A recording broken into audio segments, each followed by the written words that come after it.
If you take the wealthiest cohort at the beginning of the 20th century and you project how that wealth should have grown, the 1,000 wealthiest families then should have turned into 16,000 billionaire families today, but there are only sort of 700. It was actually not possible to defend that proposition if people did not have a framework to pass on stability, virtue, and ambition for greatness in the context of wealth. How can we achieve a level of stability in the midst of all this chaos? And they basically fall into three categories.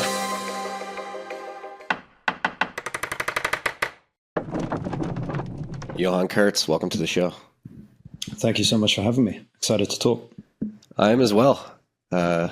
Freaks, for those of you who are unaware of Johann's work, Substack bestseller, Being Noble. He just came out with a book, Leaving a Legacy, which I've been reading through over the last week. Opened it on Thanksgiving morning, read a few chapters while my children were playing, watching the Thanksgiving Day parade, and I think it was very apt to be reading this book on that morning, particular, surrounded by my family on a holiday. Beyond, like I was saying before we hit record, I'm very excited to be speaking with you today because I feel like this conversation will be a continuation of a long-running thread on this show throughout this year, particularly about this clash of the generations that we're seeing in the West, particularly baby boomers versus millennials, Gen Z. It's not even verse, but I think it's become very clear that there has been a shift in society philosophically in terms of how the wealthy older generations view their duty, particularly as it pertains to their kids and how they would pass down wealth. And I think the work that you're doing and what you have been doing is really highlighting that there is something's off in terms of the societal norms that are beginning to flourish today that are very contra to what built Western society over the course of millennia. So I think maybe starting there, is how would you describe the state of this sort of positioning between the generations right now? Yeah, I think we're at a very interesting point. And we were discussing before the show that I'm not an expert on Bitcoin, but perhaps an area of shared interest is this question of time horizons when it comes to wealth, when it comes to projects, when it comes to vision. And when I started pulling at this thread that became the subject of the book, and the sort of central question of the book is, why is it wrong to give your wealth to children upon your death? Sorry, why is it wrong to give your wealth to charity upon your death rather than your own children? And this is in response to a wide range of celebrity announcements that this is what they plan to do, and also sort of mega rich billionaire announcements that this is what they intended to do. But really, as I started pulling on this thread, I realized that in many ways we occupy this culture of impermanence now when it comes to wealth. So it's not just the billionaires or the ultra-wealthy celebrities who announce that they're planning to give their wealth away, who lose this intergenerational continuity. In fact, even ones that try to hold on to their wealth actually perform very poorly at that. So there's this very interesting book by Hagani and White, The Missing Billionaires, who look at the maths across the 20th century. And if you take the wealthiest cohort at the beginning of the 20th century and you project how that wealth should have grown, if they invested and achieved normal returns, if they reproduced at the normal rate and spent at a sensible rate for someone in that wealth bracket, the 1,000 wealthiest families then should have turned into 16,000 billionaire families today, but there are only sort of 700. And this speaks to this wider question of why are we so bad at constructing permanent things? Why, and what is the root at the heart of all these weird manifestations of this now impulse, where one of the causes of intergenerational resentment that you mentioned, I think, is older generations choosing to spend their wealth down at the end of their life, indulging in very wealthy, very expensive, cruises and things like that. Why do some choose to disinherit their children? How do some lose it in other ways? And really, there is this culture of impermanence that I think both you and I, from different perspectives, are trying to begin to resolve. And I have my theories as to how this arose. But I think there's a rich discussion to be had there. Well, having read the book, I think the story of King Edward is particularly interesting. In the 1930s, fell in love with an American woman while he was king and decided to resign as king and go live a life with his lover.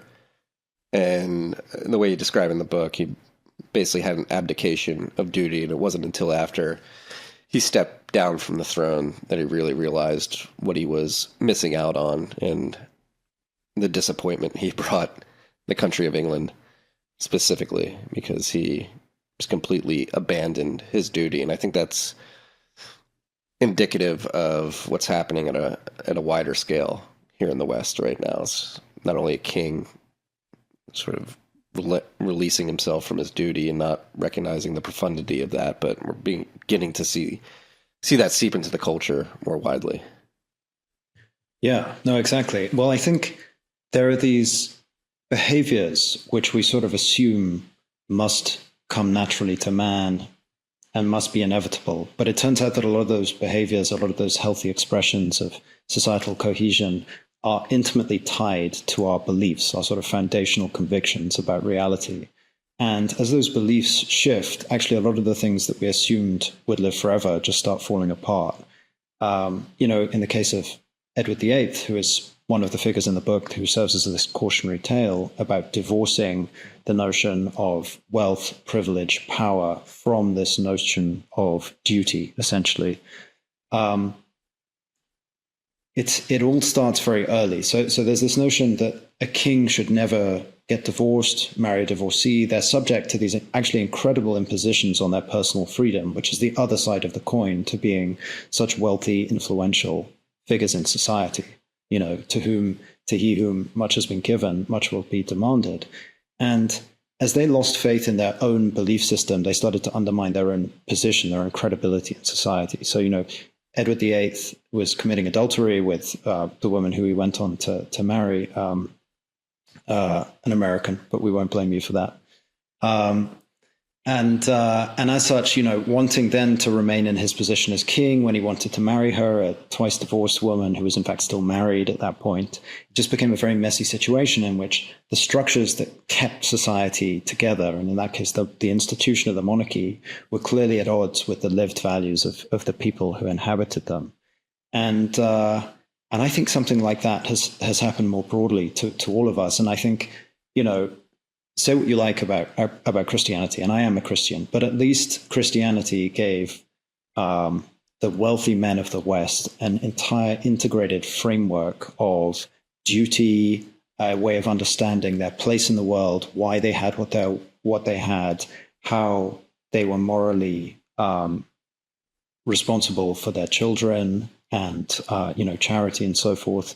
It was a time-tested framework, and now that an entire class of people has ascended to a position of great wealth, essentially the boomer generation and some of those who came after them, outside the context of that moral superstructure of Christendom, if not Christianity, and I'm a bit partial here, but if not Christianity, we do need to form this entire coherent philosophy of duty as to the nature of the affluence we've built. Like, what is its purpose? It can't just be creating more and then indulging more, because there's this sort of very unattractive culture of the hedonism of the aged that I think strikes us all as a sort of beneath our elders, that is doing great damage to society.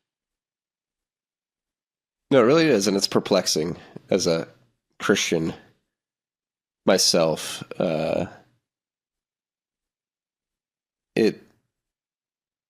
I'm trying to think of how to phrase this, because I was actually reading something this morning. Maybe we'll just lean into it. Do you think a lot of what we're seeing in terms of this hedonism, this sort of, we're going to spend our wealth before we die, and if we have more left over, we're going to give it to charity because we don't want to spoil you kids. You need to work hard. Is the root problem of this issue seeped to the fact that we've fallen away from Christ as a society broadly in the West? Because that's one thing I loved about the book, is all the biblical passages you have throughout it that really anchor these sort of core building blocks of a flourishing society that are being completely thrown to the wayside these days. Yeah, well, I mean, there's this phenomenon that takes place in really all areas of society. You can see some reflection of this, which is the Enlightenment comes and it challenges, the sort of Enlightenment tenets become popular amongst different areas of society. They challenge the sort of foundations of belief, long-held convictions, traditions, and so forth. And in some ways, that has incredibly positive effects. The separation of science from kind of natural science, where there's all kinds of like dubious philosophical priors that are actually inhibiting the evolution of science. In some ways, there are benefits there. In other ways, it has, I think, fairly detrimental effects on society. But that is not immediately obvious, because people just have ways of doing things. They have certain assumptions. They grow up in a cultural milieu that still basically inherits all its traditions and all its assumptions from what came before. And so the kind of instability at the very base of society, at the very base of existence, is not immediately apparent.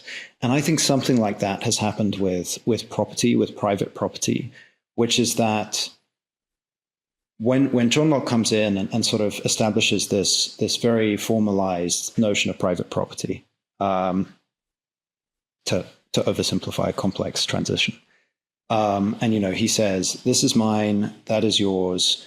To intermix those two things, we have to enter into a consensual contract together. My private property is mine to do what I like with.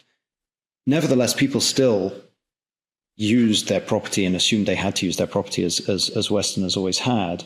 But interestingly, actually, if you look at the philosophy of John Locke as it regards to children and the sovereignty of the individual, he has a lot of trouble integrating this unchosen bond of like children's deference to their parents and parents' irrevocable duty to their children into his framework of sort of what becomes liberalism. But yeah, I mean, I think one's relationship to property is really part of this. The kind of older notion that I refer to in the book is not private property as we now understand it. It's this concept of dominion, which I think is a rather wonderful one, which is, yes, it is licit, it is justifiable for some people to have this tremendous wealth and power in society.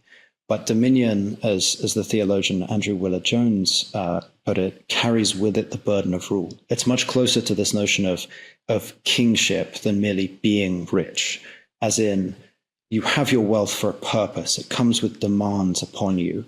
And dominion, the root word there, this is the biblical term that sort of transforms into our contemporary notion of property through the Enlightenment. The root word there is domus, it's house, like it's a living relationship with what you have, and it implies the necessity to nurture the inhabitants of that house, be they children or servants or, even animals. It is this living relationship of mutual dependence that the king has with his subjects. And as we transition into private property and it becomes more about, well, I earned that thing and therefore it is mine to use as I please, and the way that it pleases me to use it is indulgence, and we sort of lose all natural restraints on the extent to which, people feel ashamed about indulging in themselves, you end up with very strange things. Like, there's this book that I really don't like, although I think, it's called Die with Zero. I imagine it's a very popular book. I imagine many of your listeners have read it. It's by a guy called Bill Perkins, who's a energy trader, hedge fund guy. And in a way, he's trying to grapple with the same root issue, which is like, we have all this abundance. We only have a limited time on this earth. What are we trying to do with it? What do we want to accomplish before our days are through? And I think that provocation is actually very good. Like the instinct at the heart of the book is the right one. But he just, like, without this deep anchoring in philosophy and history and theology and the kind of very foundations of reality, he can't come up with good answers. So he starts talking about these amazing birthday parties he had on a beach in the Caribbean, which gave him memories which will last forever, which is like, it's great you had a birthday party, and it's great that you had your favorite band come and play with you, but that is not the calling. That cannot be the central message of existence, of life. Like, we have to get back to something more profound if we're to come up with a notion that is compelling enough to get the wealthy older generation to start using their wealth in a more righteous fashion. Sup, freaks? This rip of TFTC was brought to you by our good friends at Bitkey. Bitkey makes Bitcoin easy to use and hard to lose. It is a hardware wallet that natively embeds into a 2 or 3 multi-sig. You have one key on the hardware wallet, one key on your mobile device, and Block stores a key in the cloud for you.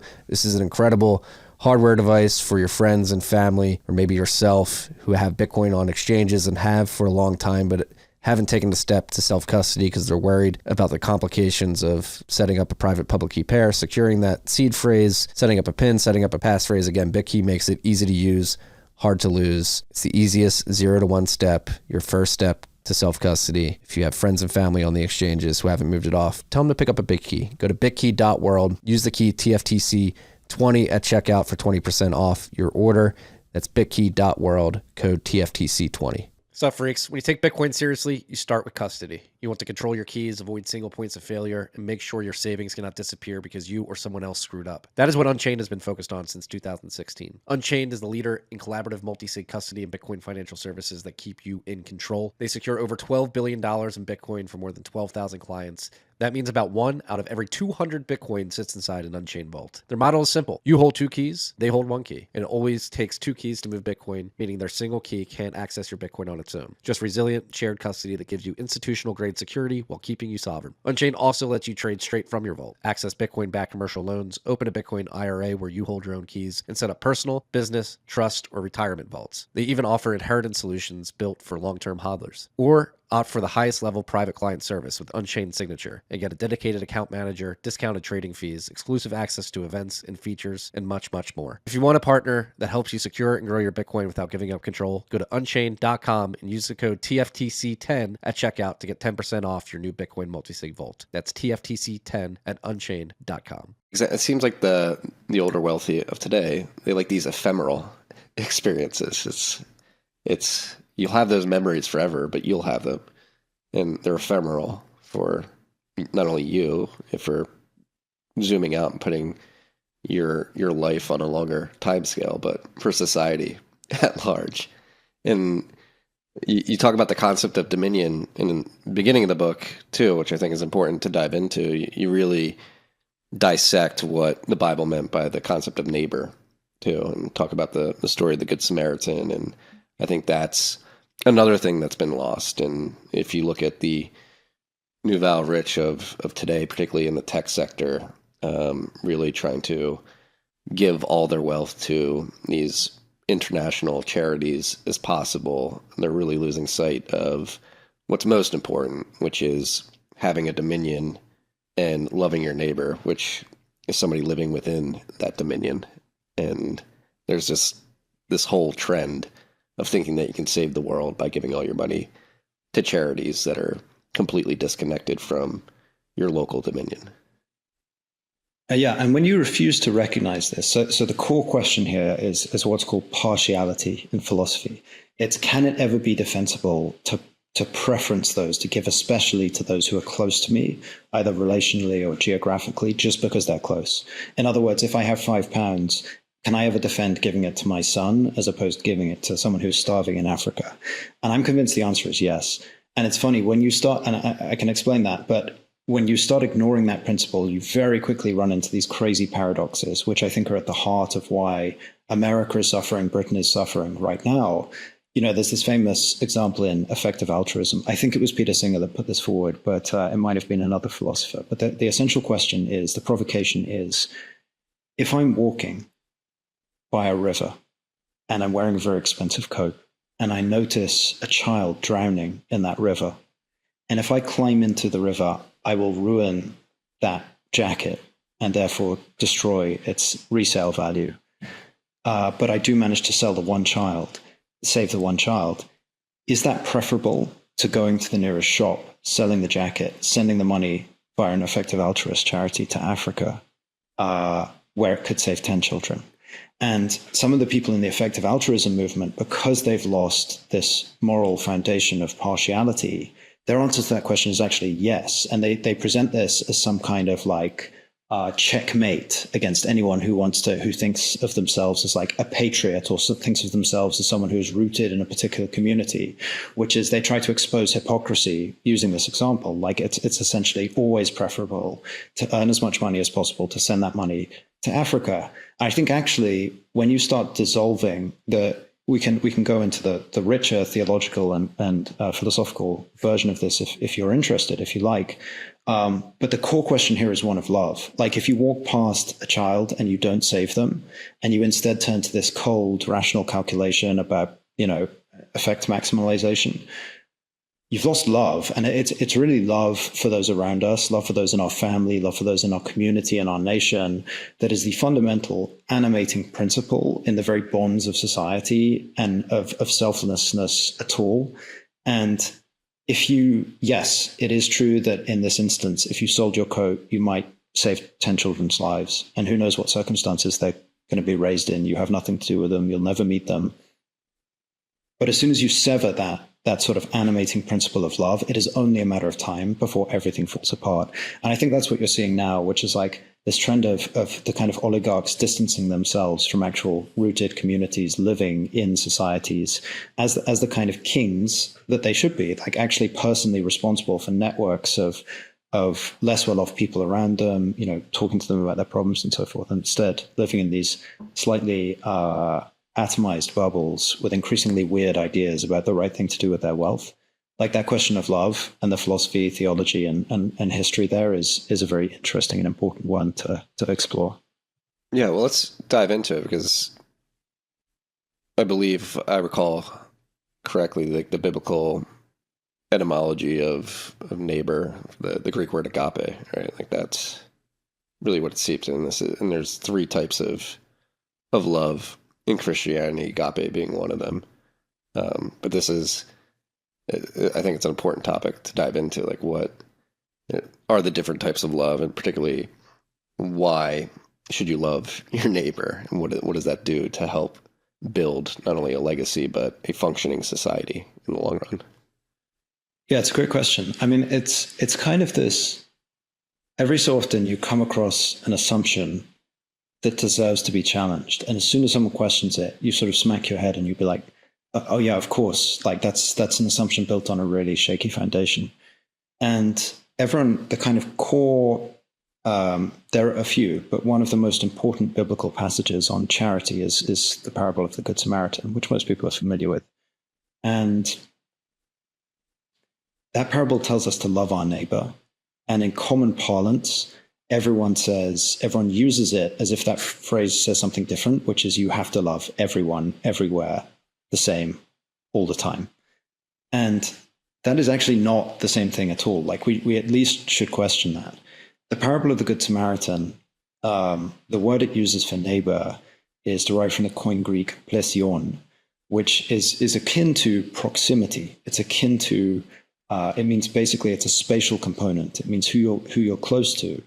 And the parable of the Good Samaritan, that theme is integral to the entire parable. It is someone who meets someone else, who has an encounter with someone else, and as a result, inherits these diverse responsibilities for their well-being because of that personal encounter. So it's not about a financial transaction. Money is a small element of it later on when he pays the innkeeper to look after him before returning to the destitute man. But, he pours oil and wine on the man's injuries. He puts him on his own donkey. He personally takes him to the innkeeper. In other words, there's this relational component. And that, of course, is integral not just to the word neighbor, but to the word charity. Charity is derived from the Latin caritas, which is in turn, exactly as you say, derived from the biblical Greek agape, which is this higher expression of love. And so again, you sort of discover when you start probing into these terms that are at the very root of our thought, people operate on these very shaky foundations to justify these grand projects, these philanthropic projects, foundations, which they present as obviously moral good. And everyone, I, probably you and many of your listeners, look at some of these foundations and you think like you have this instinctive negative reaction. Like there is something that is really off about what they're doing. But because of the confused term of the language, and therefore that kind of poisons the philosophy that builds off language, you're kind of robbed of any moral language to question or criticize those activities, short of like obvious conspiracy theories or just like obvious misdoing, some of which exist, of course, and I go into some of that in the book. But more than that, the like actual foundations of the project is pretty questionable. Well, this whole concept of locality, I mean, it's applicable to a number of things, not only your duty to your neighbor, another human being, but in the context of this neglect of duty to build legacy over your dominion, within a dominion, I think another place in which it manifests is the physical architecture. Right? It's something we've covered over the years here is urbanism and how the physical environment sort of affects your mentality. And I think pulling on this thread of loving your neighbor, like I think it highlights the importance of really focusing on a locality for your neighbor. It's like, hey, you have to live with this person and these people, and you should make sure that they're taken care of and living good lives and aspire to be something greater. And that manifests in the architecture as well, to an extent where if you basically abdicate yourself of any duty to build long-lasting, beautiful, aesthetically beautiful and sound architecture that's inspiring and makes people feel good to live in a certain place, it's not going to be conducive for a productive society either. Yeah, architecture is this wonderful sort of canary in the coal mine, that something is really wrong, really sick at the heart of our society, which is just that like most cities now are so spiritually enervating. Like you walk around and you're just confronted with a sense of ugliness, of cheapness, that you are in some sense being treated like a completely dispensable cog in a machine that can just inhabit any old thing that's as cheap as possible to erect. And it's getting to the heart of why that has happened is so interesting and so important. And I think it pulls in a lot of related themes here. I think my most basic observation is anyone that builds in that way does not have a conviction that their family will be inhabiting the same spot next to that building for generations to come. In other words, the most beautiful buildings in the UK tend to be the great aristocratic estates, which Britain is famous for, the lovely country houses, precisely because they were constructed as a recognition of the dignity of the estate that was handed to the builders and the fact that the builders' future generations would inhabit the same spot. But why, if you're not tied to the land in some way, if you're just a floating entity that could live anywhere in the country or internationally, why would you bother to invest in something heavy and beautiful and lasting, something that sort of speaks of the timelessness of values, which I think is this other thing. I've written about this elsewhere. If you look at the great architectural marvels of the West, to give an example, the Cluny Abbey, which is very, very famous and influential, abbey in France that influenced a lot of cathedral design, monastic design across Europe in the 10th century, and was really one of the reasons that Europe looks like it looks. That the land, the Duke of Aquitaine, who commissioned that, he spoke of wanting to transform his temporal goods into something lasting. Like he had this notion that his beliefs connected him with eternity, but not just looking forwards in time. It wasn't a sort of progressive vision of the world. It was an eternal vision of the world in both directions, like that which has always been beautiful and that which always will be beautiful. It was this kind of this statement of values interwoven into the physical world through this commission, and this sense of the permanence of morality and the human condition and man's struggles and the need for beauty as this kind of breakthrough into something transcendent. And without those values, without the kind of like tension between the solidity of existence and place and rootedness and belief in the higher world that you can manifest through the creation of beautiful things, the kind of ethics of aesthetics and value belief, it's very difficult to build beautiful things. And even like, if you think about the way most people build companies now, they build them to sell them. So there's no conviction that like a corporate building will be in your family's possession 30 years from now. So again, why invest in it as something beautiful? The best thing to do is to build it as cheaply as possible so that your company has the best balance sheet possible, can therefore be sold for the maximal sales number, and then your family can move somewhere else. And who cares about the people who have to inhabit that building, because you have no personal connection. Sorry, I keep knocking the microphone.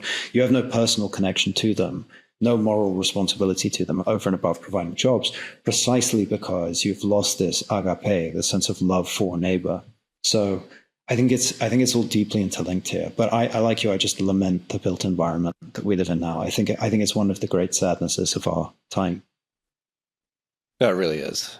That's why I feel fortunate. I recently moved back to the Philadelphia area, which certainly has its areas where it's lacking in beautiful aesthetics, but we're spoiled with quality builds throughout the city, particularly in the part that I'm living in right now. It is, and it's truly inspiring driving around. I was driving back from dropping the boys off at school today, and I always take the scenic route on the way home because there's beautiful stone homes, and it is inspiring. It makes you really think like, wow, this is something worth preserving and something I hope I can contribute to. What's up, freaks? This rip is brought to you by our good friends at Silent. Silent creates everyday Faraday gear that protects your hardware. We're in Bitcoin. We have a lot of hardware that we need to secure. Your wallet emits signals that can leave you vulnerable. You want to pick up Silent's gear, put your hardware in that. I have a tap signer right here.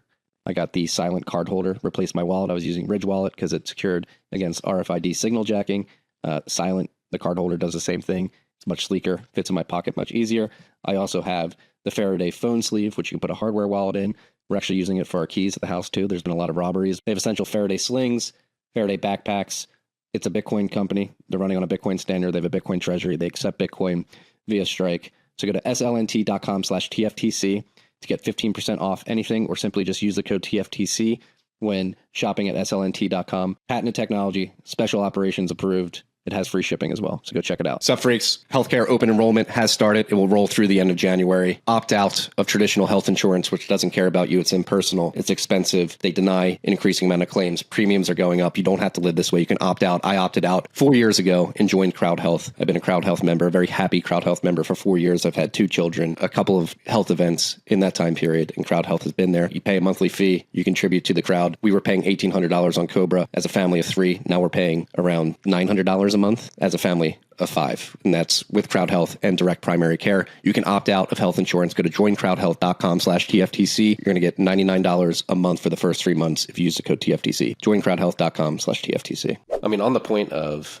business building too, I think there's a great example of the book of an dynastic American family that made a very poor decision. Maybe we can jump into this topic of the importance of an individual family, particularly leaders of a family, controlling the wealth and controlling what happens with your money as you pass it on. And you tell the horror story of the Ford family and the Henry Ford Foundation that they were sort of forced to start because of a new tax policy, but over time, slowly but surely, gave up control at the board level, and that foundation turned into something that would be unrecognizable to Henry Ford and his sons today.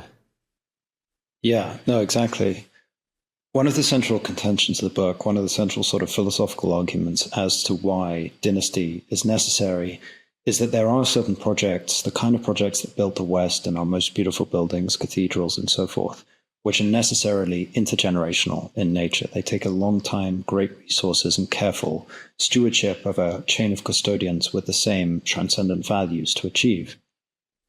The Ford Foundation is a good example of what happens when you commit to a seemingly benign endeavor in the most massive way, assuming that good effects will result, but you lose that sort of virtuous family at the heart of the whole thing. So the Ford Foundation, essentially what happens is Edsel, Henry Ford the Elder, are confronted with the Roosevelt administration tax policy that you mentioned, which demands 70% of large inheritances. They're then presented with this very difficult situation because they risk losing literally everything in that they have their fortune, yes, but they also treasure, I think quite rightly, control over the Ford Motor Company, this incredibly important institution in America at that time, which bears their name and which is really transforming the world and the experience of American life. And they want to continue in that legacy. And if they have to sell 70% of their estate, they lose the controlling factor in that. So what they decide to do is they decide to give away 70% of their estate preemptively as a tax exemption, and retain basically only the controlling shares, the voting shares in the Ford Motor Company and some other assets. But what they think is, okay, there is a way of doing this that allows us to sort of retain power, charitable control over what we're giving away at least. And that's the motivation for setting up a foundation with their name on it.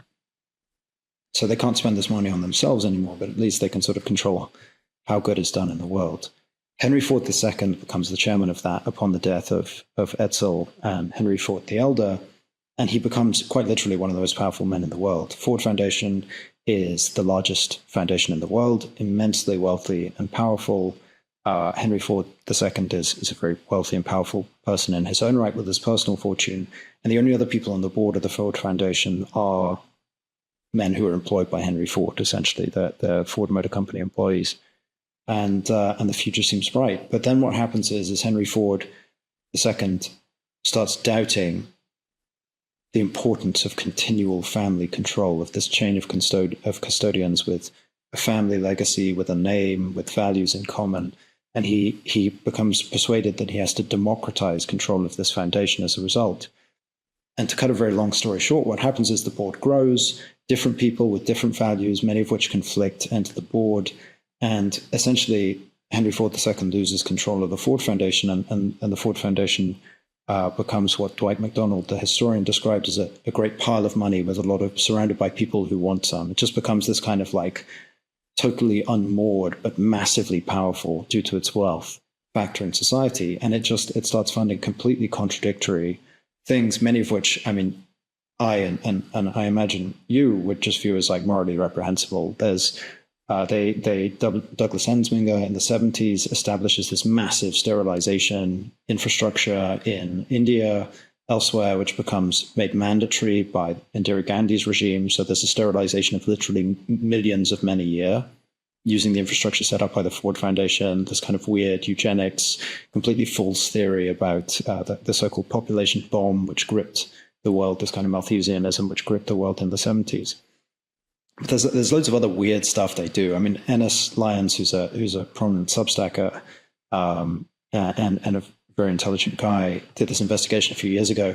And there's this huge amount of money going to defunding the police department in Minneapolis, going to building grassroots Muslim power, going to building a ESG system with Chinese characteristics. There's all this just weird stuff that is totally like, all of this is essentially political stuff. It's governance stuff.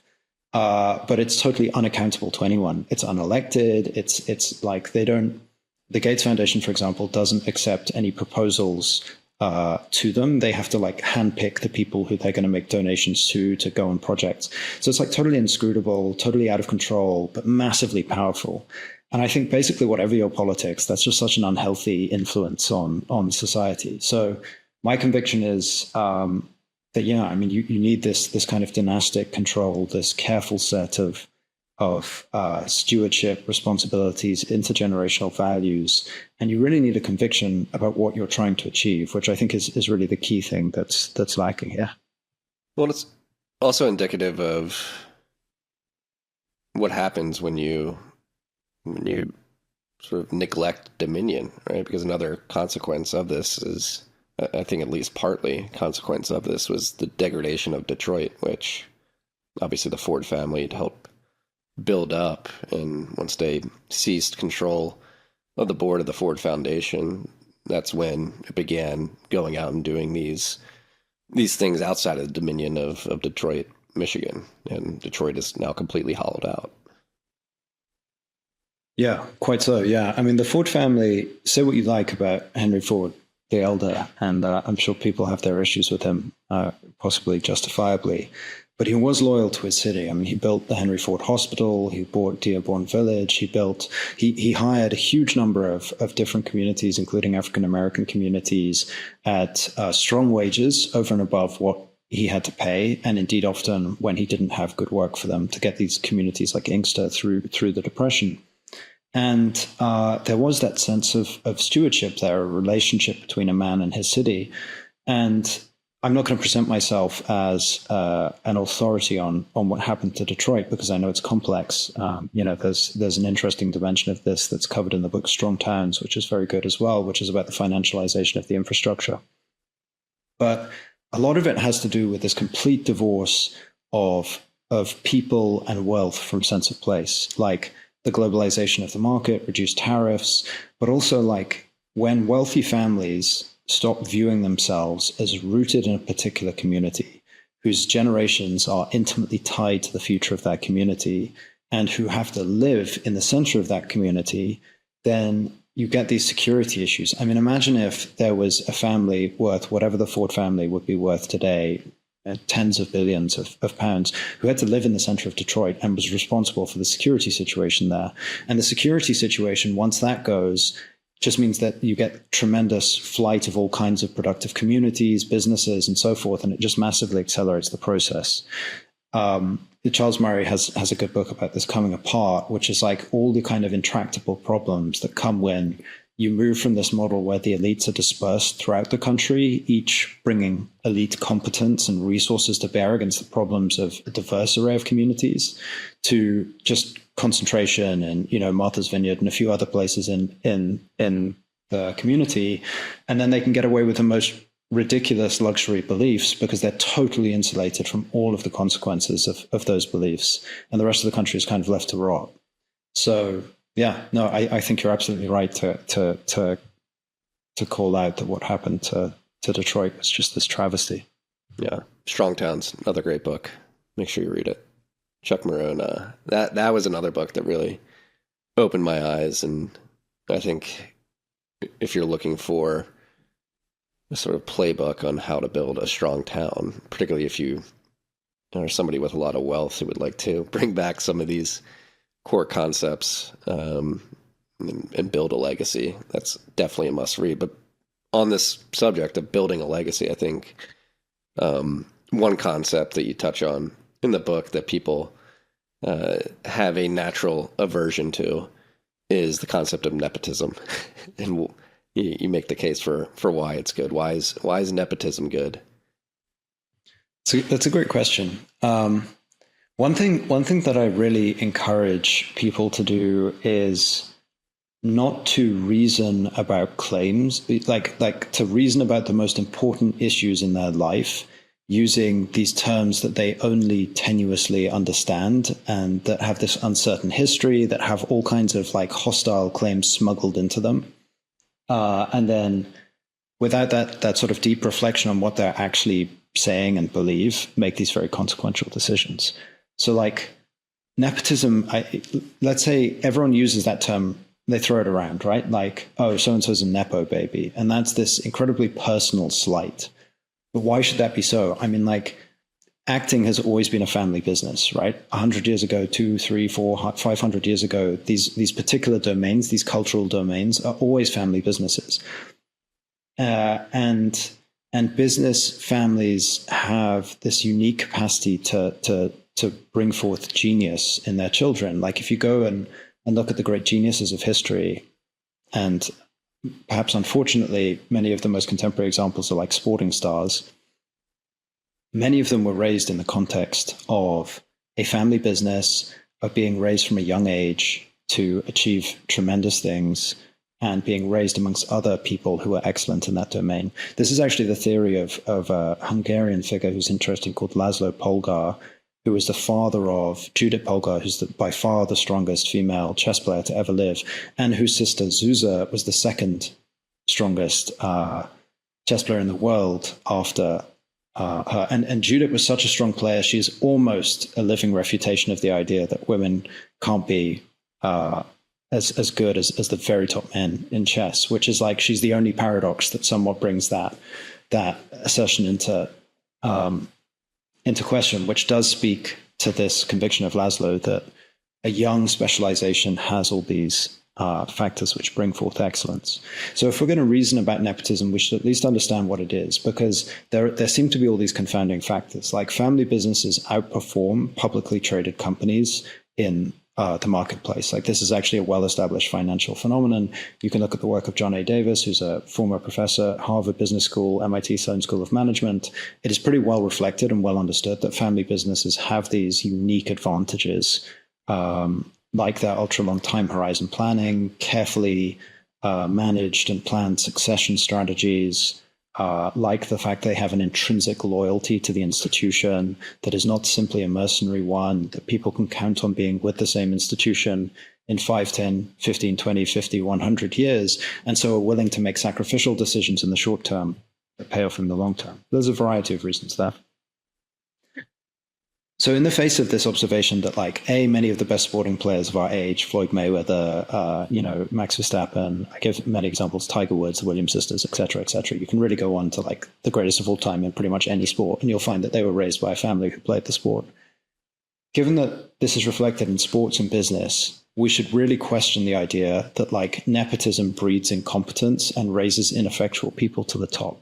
So what actually is nepotism? Nepotism means something specific, and it doesn't mean the way that almost everyone uses it today. Nepotism comes from this very interesting work called Il Nepotismo di Roma, which is the nephews of Rome. What it's a reference to, it's a Gregorio Leti book in the 17th century. It's a reference to this very specific and interesting history, which is this institution called the Pope's Nephews. And it's always been in the Catholic Church, up until quite recently, a tradition to bring in a family member of the Pope, traditionally a nephew, to the papal court, because it was understood as a place of intrigue and inherent instability that required someone of absolute loyalty close to you to help you navigate that court to bring stability in. At a certain point, which had radical ramifications in pretty much every domain of Western life, there was a string of popes who were quite clearly corrupted in their role, and they had illegitimate sons, and they brought them into the church under the pretense that these were Pope's nephews, and they basically ransacked the church using this illicit connection. And that was what became nepotism in the English language. In other words, it was a practice of deception, of infiltration of institutions that were intended to be public by private families in order for enrichment of the individual family under a practice of deception. In other words, it's much closer to what we would now term corruption, as in political corruption, than it is merely familial preference within a particular industry for one's own children. And if you stop and think about it, like, of course, if you have a particular excellence within a particular field, it is advantageous to pass on that excellence to your children. You have a unique understanding that you can potentially pass on using your incredibly high fidelity, high bandwidth relationship to your child. You have relationships that it would be a tremendous shame and it would be a universal loss if you didn't pass on. And you have, as I argue, this particular moral responsibility to your child. And done correctly, that echoes outwards as this tremendous advantage to society at large. And so, yeah, I mean, like, nepotism means something specific. And there are instances in which corrupting factors conducted under the table can undermine the integrity of a necessary institutional domain, and we should be very cognizant of that. I think quite rightly it's been brought up in for example, deceptive practices. I think there's a family in the States, obviously this isn't my country, that has basically been has been applying for loans fraudulently, and I think this is in the motel industry, has been using a whole financial infrastructure to enrich their own family under the pretense that this is an objective policy. That is suspect. But the basic idea of helping your children into the industry that you are excellent in and trying to ensure that they are also excellent in the industry is like a cornerstone of Western society. Like, up until about 1950, that is how literally the entire West was built. Well, this gets back to duty and dives into the topic of how do you actually pass along this knowledge? What should the relationship with your children look like? How do you fulfill your duty of making sure that you have a legacy, because it just doesn't happen. You need to actually work towards it. And what are the best practices to make sure that your children understand the gravity of what you're passing down to them? Yeah, great question. So this was a dimension that I didn't anticipate being an integral part of the book when I started it. I thought it would be a philosophical defense of, at a conceptual level, of dynasty, of generational wealth, of a stable upper class. But actually what I realized as I went on was that it was actually not possible to defend that proposition if people did not have a framework to pass on stability, virtue, an ambition for greatness in the context of wealth. And that's something that I think we've really lost in our society for reasons I'll go into in a second. So what I did was I went and I looked for the great families of the West who had successfully passed on wealth stably. They'd grown it over many generations. Typically, these are aristocratic families, although they're not exclusively aristocratic families, and who had achieved the kinds of things that I argue we need in the book. These kind of great projects, beautiful architecture, artistic patronage, cultural sophistication, concepts like fair play, manners, etiquette, taste, the upholding of the physical and spiritual health of particular communities. And there really are examples of that. So I tried to distill out of them these principles for raising healthy families that are capable of these things. And without that, if you don't have access to a framework like that, I do actually totally understand why people feel like disinheriting their children, because they're conscious that they simply don't have a methodology to ensure that children raised in the context of wealth, that experience these tremendous wealth events, will be able to be virtuous, will find purpose, will find discipline and drive and entrepreneurship. I get it. If the only way you know how to pass those virtues on is by putting someone in this kind of dog-eat-dog competitive marketplace, then that's the only way of ensuring you have hardworking children. And I understand why that's your instinct. However, history shows that that is not necessary. And indeed, if that is the route that you pursue, you can never have these multi-generational great works, which I argue is a tremendous shame. I think basically what's happened is it used to be that society was naturally set up so that you could pass on wealth to your children without corrupting them. In other words, if you go back to 1819 before in the US, almost every family, 90% of families, are agrarian workers, typically working small personally held farms. And when a patriarch passed on his wealth to his children, what he was actually doing was passing them a farm and some other assets, perhaps a house, etc. And so, yes, you're passing on them on wealth, but this isn't highly liquid wealth. This isn't wealth that it's easy to squander. This is wealth that makes demands of the children. They then have to work that land. They have to use it for its purpose. What happens is, in the 20th century, there are these two overwhelming trends, which have healthy upsides, which are why they're accelerated, but which also have these unforeseen downsides. Those two trends are, A, massively increased class mobility. So you get people who come from quite humble backgrounds to being some of the wealthiest men in history, particularly in the tech sector, but elsewhere as well. And those people don't have the rooted aristocratic practices, which I talk about in the book, the traditions, the ways of raising children in the context of wealth, because they're first generation wealth. They have no contact with the tradition of raising healthy, wealthy Western children. The second thing is this overwhelming trend towards the liquidity of wealth. So it used to be that, yes, even aristocrats were very wealthy, but again, their wealth was bound up in physical estates that they couldn't sell, productive land around the estate that had to be managed, if not actively worked, art, which was particular to their family and was therefore not liquid, et cetera, et cetera. So they had some liquid wealth, but they were basically inheriting these assets that were tremendously luxurious, but made, again, these great demands of stewardship, of dominion. That all changes in the 20th century. So you can now pass on wealth in entirely liquid assets, as is in fact now the norm. It's expected that children will sell their parents' house. If they even inherit a house, they might just inherit liquid cash or stocks and shares, which are easy to and even during a patriarch's lifetime, it's likely if they start a family business, they'll sell it. So it really is essential to actually ask at a foundational level, how can we achieve a level of stability in the midst of all this chaos? And I have a few chapters on this. And they basically fall into three categories. Let me find my contents page here so I can accurately describe. The first is raising children worthy of empires. That's a chapter name. And the principles there are essentially how to raise children in a context where they intensely feel this sense of duty, this call to greatness from a young age. And that takes on a variety of forms. It takes on faith and the very presence of virtues in their lives.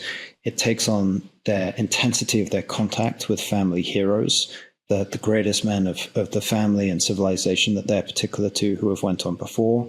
It takes on the playing of dangerous games, sports. The aristocracy have always engaged in more dangerous games than the rest, precisely because they need to learn to master self-discipline in the face of risk, of pain, of hardship. That's why the aristocracy have always engaged in this paradoxical relationship where they have the most to lose, and yet they frivolously, it seems, engage in hunting wars and jousting and combat tournaments and so forth, because it brings out this self-sacrificial relationship with difficulty that is necessary. The importance of ritual, which is the assumption of these lived practices, which your forefathers did before you, which your generations which follow you will take on themselves. And so it shifts you from this moment into eternal time. And I talk particularly about Christmas as this very interesting example of an institution in which all generations are sort of contemporaneous, like they all return for one day a year to the same practices, the same values, the same vision of the world. And there's a lot else. I mean, I'm not just going to provide you with a huge list, but tell me where you want to go with that. And this was the most fun series of chapters to write, just because like researching all these strange aristocratic families that had achieved tremendous things was very fun.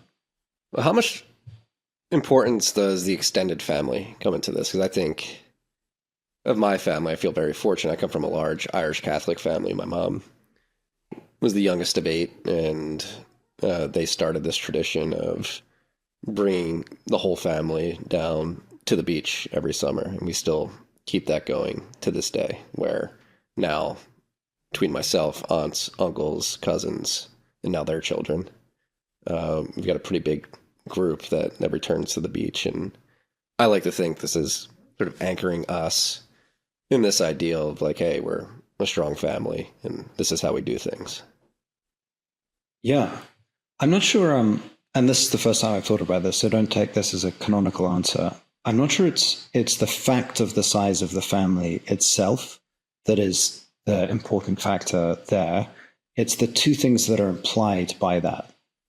Large families tend to have a series of values and often transcendent religious beliefs, which are motivating the family to like, they are making sacrifices for higher ideals. Having a large family is a difficult thing. I've got a few kids myself, and I've had them since I was quite young. And it certainly makes your life more challenging. It's a wonderful and rewarding experience. But in my case, and as in the case of many of my friends, although we knew it would be inconvenient to have children young before our careers were fully formed, we did feel this divine mandate to have children, to sort of create new souls to worship God. Now, that might not be your religious conviction, but nevertheless, it is a common observation that these very large families are motivated by transcendent ideals, which they are placing their family at the service of. And whenever you do that, whenever you have this transcendent framework that the family is subject to, you again build this capacity for stability, for greatness of vision, for discipline in the face of temptation. The other thing is that it's a very healthy behavior, and it's the sign of a well-functioning family when they make an effort to all get together several times a year. It shows that they value family, they value their identity as members of the family, that they place personal investment in the sort of integrity of the family, the honor of the family name, that their self-conception, their identity integration is well established. And also it's just like a logistic task. Like a lot of people have this inertia when it comes to family, like, yeah, I'll call my dad a few times a year. but it takes a motivated, disciplined family to all get together several times a year, especially to enact these very healthy sort of civilizationally affirming rituals. Like, again, I'm not American, but I really appreciate the importance of something like Thanksgiving, where the family gets together, they inhabit these rituals that every other family in the country shares, that their forefathers have before them, that hopefully their children will after them. And in so doing, society and the family attains a solidity and an integration, metaphysically speaking, which I think is tremendously important. Yeah, it really is. And it's, I mean, this dovetails into what I think is one of the biggest problems in society right now, particularly in the United States, and I imagine in England as well, is this delay in family formation, which many are attributing to the economic stress that younger generations are under, and others would extend that further and attribute it to the fact that the older generations refuse to throw millennials and Generation Z a bone financially to help get them on their feet. And again, going back to duty, it seems like there's a dereliction of duty on the older generations to seed the continuation of their families, for lack of a better phrase there. Yeah. No, I think this question of family and society's variability to reproduce, the sort of natalism, birth rate question, is intimately tied up across every generation in different ways to this question of wealth and duty being divorced from each other. So in some sense, well, let me give you an example. There's a very important demographer in this exact space called Lyman Stone. He's one of the common sources whenever you see a study on the effects of X and Y on birth rates. It's often Lyman Stone or the Institute of Family Studies, which is where he works, that is the root of that. So he does very important work, and I'd encourage people to check him out. It's his conviction, and I don't totally share it, but it's his conviction that almost all of this is reducible to the fact that fewer people are getting married now, that birth rates tend to be downstream from the marriage rate. And the marriage rate is, but like if you isolate like married couples, especially couples who married young, they're still having children at a relatively high level that is broadly representative of our forefathers. And so actually what is happening is that we're downstream of a relationship recession, as it were, rather than a total lack in having interest in having children in and of itself. Because actually, if you poll people, the majority, although it is going down, but the great majority of people still say that they want to have children. And yet most of them will go on to never have children. I think that that's like, there are a range of reasons for this. But in my opinion, a central reason for it is, it's often lamented now that, I wish people just had this instinct for marriage like previous generations did. Like, weren't the novels of Jane Austen so wonderful because there was such a lived sense of romance and people just had this instinct for marriage and stable relationships and so forth. But actually, if you look at the civilizational practices of those prior generations, the whole of society was making a huge investment in ensuring that institutions were maintained and patronized that got young people together in these stable pairings again and again until they pair bonded. So in Georgian London, which is the context of the novels of Jane Austen, there was this whole marriage circuit. There was what was called the marriage season, where all people from the same social class would coalesce around London for 3 months. There would be a specific calendar of events which was maintained and patronized, funded by the older generations who would expect their own children to participate. And they would make it attractive to do so by, introducing an element of luxury to these balls, to the opera, to social visits, to visits to pleasure gardens and so forth. And they would, there was a compact. Yes, the young would be expected to pair bond and to produce marriages and grandchildren to make their parents happy. But at the same time, it was understood that the parents were expected to make a tremendous financial and personal investment in maintaining this infrastructure. And I think it is true that the younger generation, especially, they've lost their faith in the single importance of marriage taking that oath in front of a community of eternal, commitment to your spouse. They've lost their faith in that. And I think that's a travesty in and of itself. But, for anyone older out there, I would really encourage you to think carefully about all the ways in which you're not helping your children getting married and having children that you could be, because that is of civilizational importance. Yeah, and I mean, this gets into the effect of technology on the interpersonal relationships, particularly of younger people, because the Jane Austen scenes that you just described, I mean, they don't really happen anymore. People are literally looking at their phones, looking for a partner to potentially pair up with and meet one-on-one. These sort of long-held traditions of, I mean, here in the United States, remember when I lived in the South, I went to cotillion. You had the debutante balls. You were sort of forced to go learn etiquette, manners, and learn how to dance with a girl. And you were expected to go to those classes. And then eventually, when you get old enough, you had the debutante ball. I think that's still alive and well in parts of the South, but I think of here up north, I guess we have dances and things like that, but particularly for children or like later teens, early 20s, it seems like those types of events have been completely replaced with this sort of fast moving dating scene enabled by these apps, which I think are terrible for men and women of this age. And again, I don't want to harp on my family too much, but I met my wife. My wife's best friends with my cousin. My mother and father-in-law were friends of my aunts and uncles. We often joke we're as close to an arranged marriage as you can get. But there was, and we met participating in the tradition of my family, going down the shore, going to the beach in the summer. And I think we did have conditions that sort of led us to each other, which are being lost. Definitely, yeah. I mean, there's this odd thing now where it's the upper classes who are able to weather the storm best, due in part to, Rob Henderson, who calls this luxury beliefs, this idea that they're making very bad social and sort of ethical decisions, but they're able to insulate themselves from the worst effects of that via sheer resources.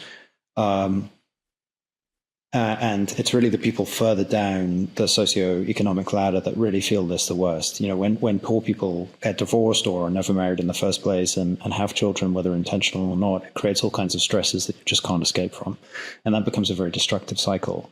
But if you actually isolate the top elements of society, many of them are still quietly making sure that a lot of that infrastructure is there for their own children. There's a very interesting example in France. France, it's actually unlike other countries. There's an element of the French elite who are quite radically conservative.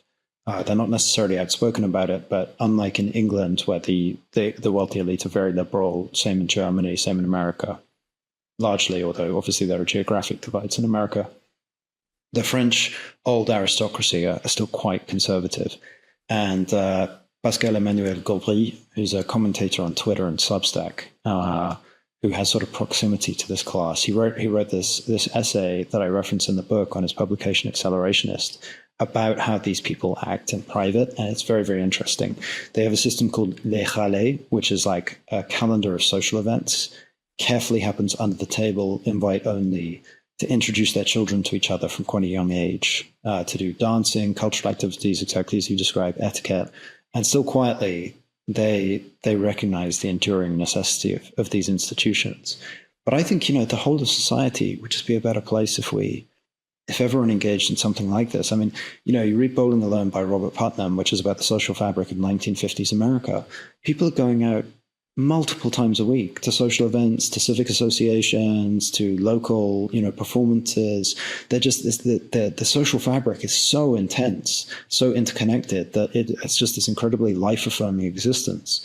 And if you go back into Old England, there's this whole calendar of festivals, fetes, pranks. It's this wonderfully colorful, intensely social environment that we've really lost. So yeah, anything that people of means can do. And again, it's rooted in a community, it's rooted in love, it's rooted to personal relationships, all of these, like that's how you thicken the social fabric around you. Anything you can be to not be maximally sort of transient and ephemeral, and that's very poisonous. So this question of like rooted patronage becomes essential. So what are the first steps to get back to this? How do we climb out of this morass that society seems to be stuck in right now?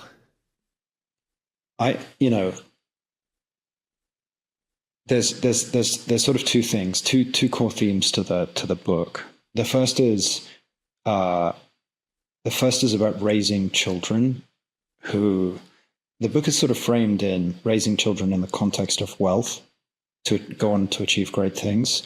But really it's universally applicable in that we all live in an incredibly materially abundant culture now, even if a lot of those material abundances are in kind of cheap and disposable items like TVs and who knows what on the internet and so forth. And that brings intense temptation that really it was only some members of the upper classes that would have had in the past. I mean, if you think about the temptations of lust, now every young man has that in his pocket all the time, and young women, whereas, that kind of like seeming scale of choice would have been available to a very select few members of previous generations. The point there is to say that there's actually a lot we can learn, all of us can learn, from the great families who raised virtuous children in the face of temptation from generations that went before.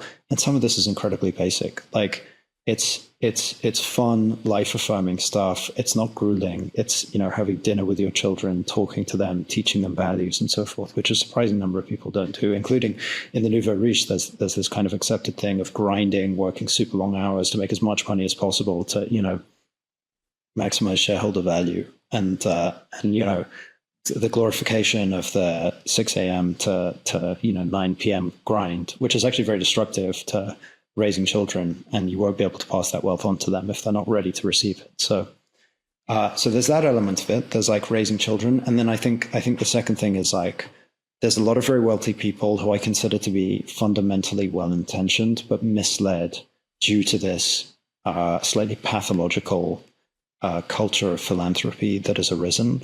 And it really does concern this rootedness of community, this love of neighbor as a proper understanding of charity. And the final chapter in the book is like attempting to provide inspiration on all of the ways that you can start reviving the social fabric of your particular community and family, looking at examples from contemporary charity and the great families and men of the West.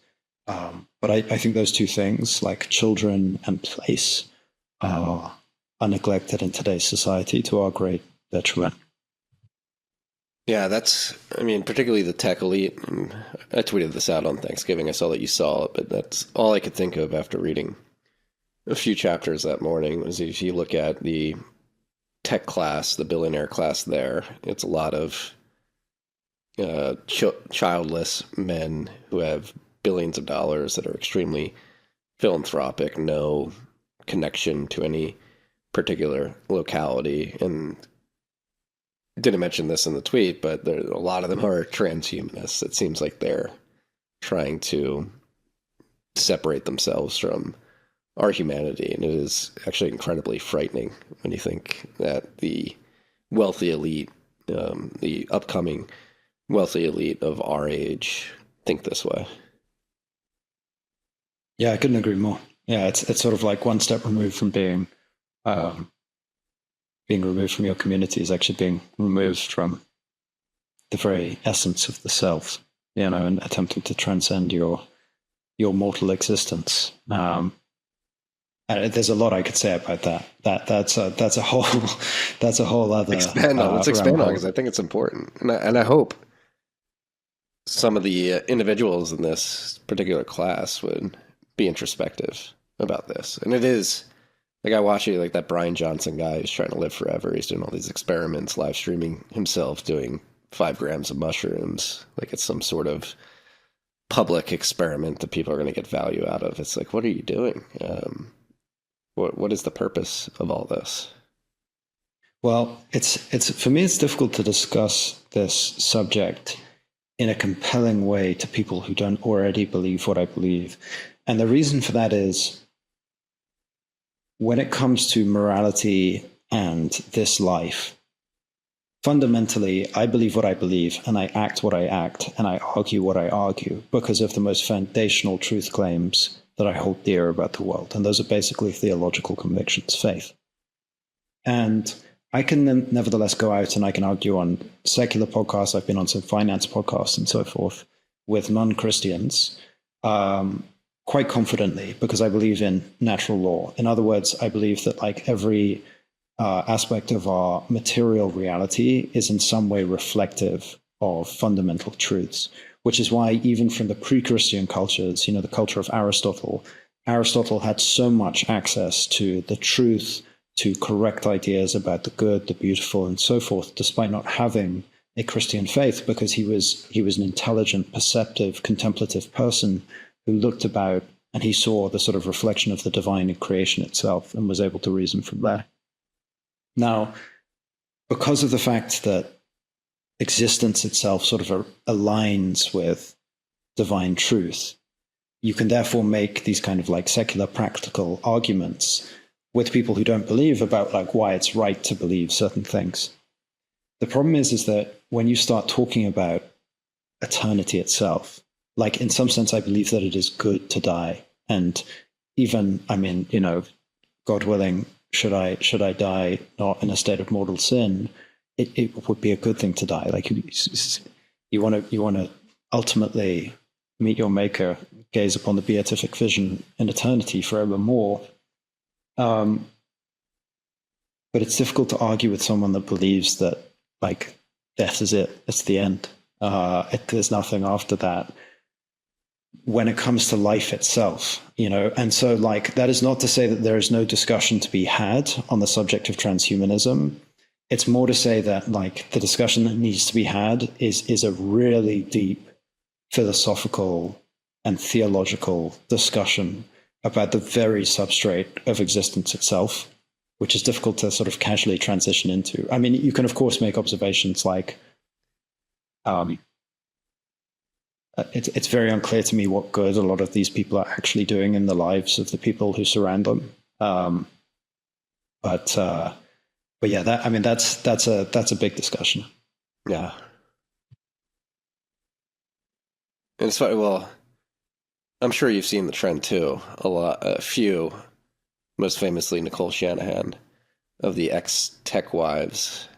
I think they're beginning to have this realization. I mean, she very publicly converted to Christianity in the last couple of years, and more recently, I believe last week, was opining on how disappointed she was in herself for thinking that she could change the world through the World Economic Forum specifically.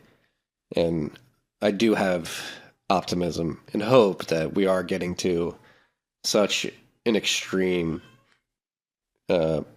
polarized part of, I guess, the pendulum swing of time where people are beginning to wake up. There's something innate and intuitive that comes into play when things get off track too much. And I feel like we're reaching that point where people are really beginning to become more introspective and think, what are we actually doing here? Is this the right path moving forward? Which is a good sign, in my opinion. Definitely. Yeah, I mean, the kind of devil's bargain of philanthropy is we're not going to take care of our like personal relationships first and foremost, because the classic model of like community-centered religious charity is essentially palliative in that it goes to people who are suffering in society and tries to ease their suffering. So it typically takes the form of like alms giving to the poor or donations to hospitals or like feeding the needy, sheltering, so it's like taking someone who's suffering and trying to ease their suffering as an expression of love and kindness. What philanthropy does is it says, actually, like we're going to dispense with the theological convictions. This comes out of like Andrew Carnegie, the Gospel of Wealth, a whole set of interesting changes. And we're actually going to go to what we perceive to be the source of these problems, because we believe in our fundamental power. Now that we have these sciences of sociology, psychology, and so forth, to actually like alter the fundamental things which are giving rise to suffering in the first place. So we can actually eliminate poverty is like a fundamental claim of someone who's a committed philanthropist. The problem there is that once you do that, you are no longer engaging in charity. You're basically engaging in like macroeconomic management, politics, and so forth. And as soon as you make that transition in your mind, you are faced with this tremendous temptation that I think many great men of our age have fallen prey to, which is like, you're like, oh, if only I had a bit more power, then I could really solve these root issues. If only I had a bit more power, I could really, you know what, maybe my foundation's not big enough. Maybe I should convince other people to donate their billions to my foundation as well. And maybe I can partner up with the World Economic Forum, and maybe I can, and it just becomes this like, it becomes this centralization of power, this confluence in their minds of some misconception of charity plus bureaucracy plus very spurious scientism plus like powerful government, centralized institutions, international action, that is like at a certain point you have to stand back and be like, oh yeah, wait, there's actually more people living in there's twice as many people living in absolute poverty in Africa as there was in the 90s. Like, what are we doing? Like, people all over America are dying deaths of despair. What are we doing? Like, clearly, whatever this is not, it's not only spiritually dead, it's like materially bankrupt. Like, I'm sure you could point to victories, right? Because there's so much effort and so much money going around that I'm sure there are defensible and important lines that some of these foundations have done. But fundamentally, their model of the world is broken, and that's leading to a lot of harm. Yeah, my favorite sort of LARP in the realm of us Americans, we're going to go save Africa. I believe it was the actor Ashton Kutcher ran this big malaria net drive. They've raised millions of dollars to get malaria nets. I forget in exactly what country in Africa, and they came to find that they just used the nets as fishing nets and drained part of the area of all their fish. And it highlights, again, if you have this dislocation physically from dominion, and it goes back to central planning more broadly, which is something I like to focus on a lot, particularly as it pertains to monetary economics, and the effects of central planning on monetary economics have very perverse negative externalities. No one individual or small group of individuals should be able to control the most important tool, arguably, that we use as humans, which is money.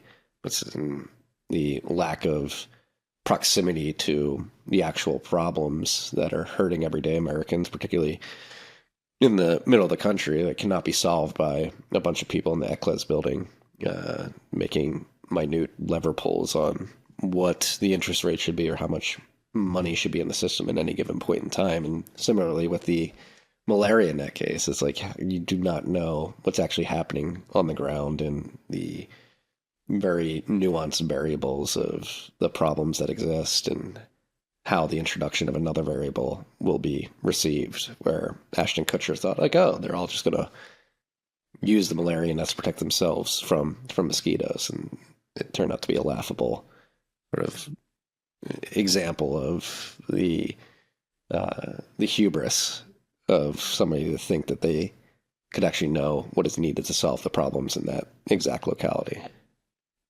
Thousands of miles away. My conviction is like, it's not that we should be ignoring Africa. It's just that, like, if you feel that's your calling, then move there. And I'm like completely serious about that. I mean, there's someone who's quoted in the book, a guy called Robert Lupton, and Robert Lupton is a career charity guy, and I think he's a real hero. And he runs this organization called FCS, Focused Community Strategies. And he wrote this expose called Toxic Charity, which actually looks at the real world effects of these very large philanthropic endeavors. And often they cause like complete chaos. I mean, like the classic model that they all follow is something like, people in Sudan, South Sudan need clothes. So we're going to ship, 500 tons of clothes into South Sudan, and you just wipe out the entire textile industry of South Sudan, and they never recover from that. It's just like these silly blunders like that. And what Robert Lupton does is he actually just moves to whatever community. He lives in the middle of whatever community he wants to improve, and he commits to like 10 years. He solicits donations. Yes, he deploys financial resources, but never without having a deep and intimate relationship with everyone who is interacting with those resources and their downstream effects. And it's a gradual process. It's a layered, nuanced, complex process. It's a process which never divorces cause from effect or shies away from complexity. It's iterative. And yeah, it's just like, where's the spirit of adventure? I mean, there's always been eccentric Westerners who have moved to like remote places in the world and tried to achieve great things. And I think, the age of adventure is upon us again. So yeah, I mean, people should do that. Yeah, if you want to solve the problem, you got to be close to the problem. Then I guess just to wrap up, I know you mentioned before we hit record, you're not really well versed in Bitcoin, but I do think we both agree that to achieve some of these legacy goals, you need to be able to store wealth and pass it on. And I think that's where we align very tightly, is this idea that being wealthy is not a bad thing. It is virtuous, especially if you're bringing good things into the world and doing good things within your dominion and following your duty, living up to your duty to do good in the world and love your neighbor. And I think one of the ways in which that's been corrupted is the fact that it has actually been harder for people to build and, more importantly, preserve wealth, to lower their time preference, to think about legacy and improving their dominion. And that's one thing I truly believe and have witnessed just within my own life and observing others who've been in Bitcoin for a while. I think it is possible to use Bitcoin to build wealth and then focus on these legacy questions and really be intentful about it. And that, I think it's actually one of the biggest parts of the equation, is how do you actually preserve that wealth? Like, what are the mechanisms? To your point earlier, the wealth that's passed down these days is in completely liquid assets that are certainly liquid, but they're being continuously debased because we're just printing money and debasing the unit by which we measure wealth more broadly. And so I think there is a very important role for Bitcoin to play in all of this. Yeah, I buy that. I mean, I think two things are in tension. The first is like, to the extent that Bitcoin can protect you from inflationary pressures, where a centralized institution is essentially devaluing your money in order to pursue their own agenda, that could be a very good thing for the empowerment of specific communities, because you actually have sovereignty over your wealth. On the other hand, there is a tension that I see in Bitcoin, which is one's relationship with money can become pathological when one loses sight of the fact that it is ultimately intended to bring about real world goods. In and of itself, money is not a moral quality. It's not a moral good. In fact, it's a source of temptation, but lived as a tool to achieve real world effects that do good for the people around you, to whom you have a moral responsibility and whom you can uplift and love. It's a very powerful tool. So I think like Bitcoin is a fascinating endeavor and potentially one that can do a lot of good, but like conviction in Bitcoin alone is possibly not enough. It has to be accompanied with a vision of how to transform that asset into real world goods and what those goods should be and why they should exist and so forth. So avoid the sin of, I mean, this is turning into a sermon. I don't mean it to be a sermon, but if avoid the sin of avarice, which is like obsession with money qua money, and like have, I think, greatness of vision, a very invigorating thing, is to imagine the things you can actually do in the world, as it were. No, I'm very happy you said that. I think it's very important, because there are many within Bitcoin who view it as like, Michael Saylor, most famously, I'm going to buy as much Bitcoin as possible, and then I'm burning my keys when I die. Another childless billionaire. And I completely disagree with that that view of Bitcoin, or that perspective on what Bitcoin is and what it's meant to achieve. I think it's incredibly important to use it as a tool to do good in the world. And so I'm very, very happy that you brought that up, and for our audience particularly, which is filled with a lot of Bitcoiners, to think about that, because it is important. There's many people too focused on the end state of Bitcoin's full monetization. It's like, well, you can use it as this tool to do good along the way, because who knows how long it will actually take to reach the full potential that you believe it will. Yeah, absolutely. Leaving a legacy, inheritance, charity, and 1,000-year families. We didn't get on the 1,000-year families, but maybe we can do that another time. Johann, this was an incredible joy for me. Thank you for joining us. Thank you for writing the book. Thank you for all the work that you do with your Substack, Becoming Noble. It's incredibly important work. I truly believe that. I think we need a shift in the mentality, particularly in Western society, in terms of what are we doing here? How are we building for the long term? And what is our legacy going to be for our generation, particularly as millennials, Gen Z, boomers? It's not too late to start thinking about it either. I think there's a lot of boomer hate out there, but I know there are many good boomers out there that are thinking about this stuff as well. But we just need, I think, these ideas to become more popular, and people need to think more intently about these things. Well, it's been a complete pleasure, and I'm really, really grateful for the invitation. So thank you. Well, you enjoy your night, and that's all we have today. Peace and love, freaks. Okay. Thank you for listening to this episode of TFTC. If you've made it this far, I imagine you got some value out of the episode. If so, please share it far and wide with your friends and family. We're looking to get the word out there.